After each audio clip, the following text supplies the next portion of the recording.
Detroit, a starting place to many famous actors, musicians, and rappers. Home to the Red Wings and the Tigers. Once the richest city in America. How did all these things come to be? What I bet you didn't know is Detroit was built on cars. Beautiful, luxurious cars. In this video, we will look at the history behind the rise of Detroit, the cars that impacted the culture the most, and how Detroit's automobile history affected the world.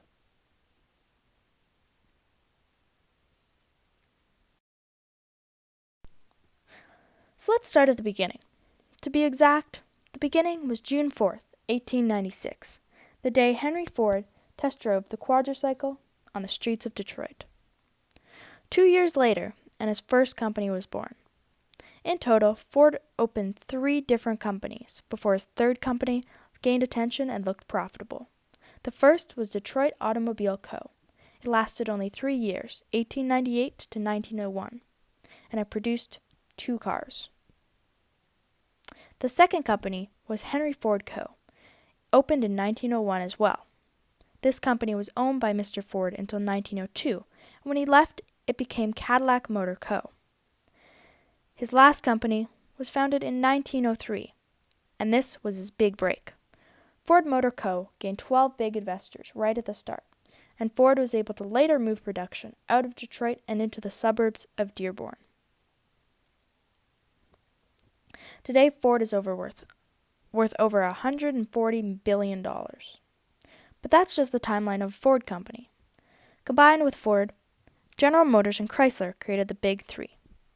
General Motors was introduced in 1908 by William C. Durant to combine several other vehicle companies. In 1912, they changed the game by coming out with a self-starter in their Cadillac. Soon, all the hand cranks became obsolete, and people turned to more self-starters.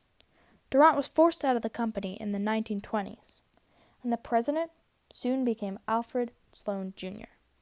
He reorganized the company into one organized unit, consisting of Cadillac, Buick, Pontiac, Oldsmobile, and Chevrolet, and he greatly increased sales, marketing, and demand.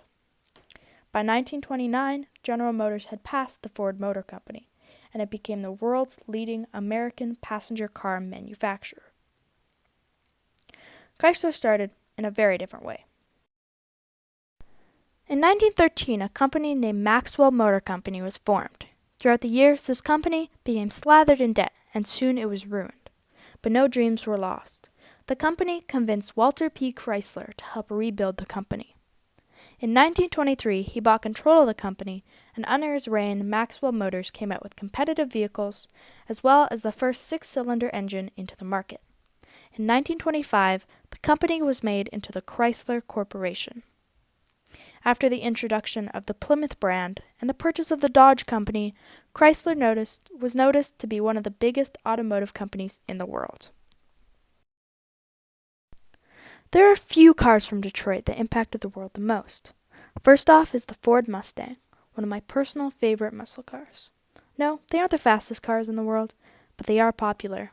In the first 18 months alone, over 1 million cars were sold. They fit most demographics. People fell in love with them.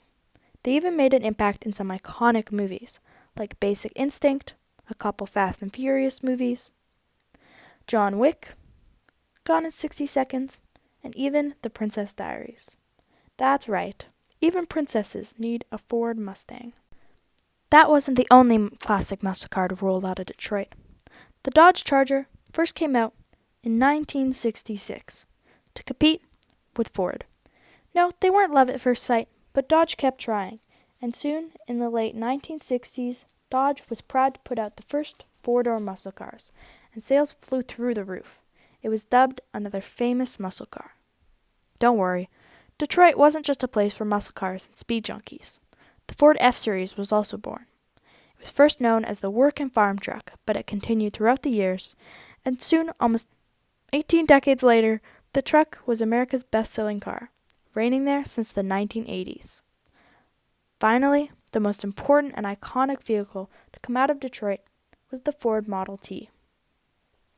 This vehicle not only gave middle and lower-class citizens a chance to drive, but it also helped in the making of the moving assembly line. They took a car that would usually take more than 12 hours to make and shaved it down to 2.5. This allowed them to make and furthermore sell thousands upon thousands of these new make. Even in the movie Cars, a Ford Model T is shown as an old character. This helped show that this make had become a symbol of old American cars, and it was one of the first cars to spread itself around the world.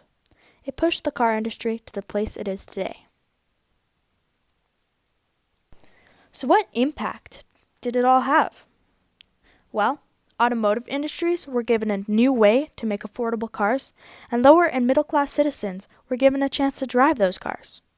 The moving assembly line was created, and this created a whole new way of production, and it was part in starting the era of industrialization. The self-starting car was introduced, and it helped move cars into a modern stage, and the six-cylinder engine was brought into the market. All of these major events added up to a new industrial way of making cars. Globalization was spread, and ideas were sparked. And if you look to the very beginning, Detroit seemed to be the start of everything.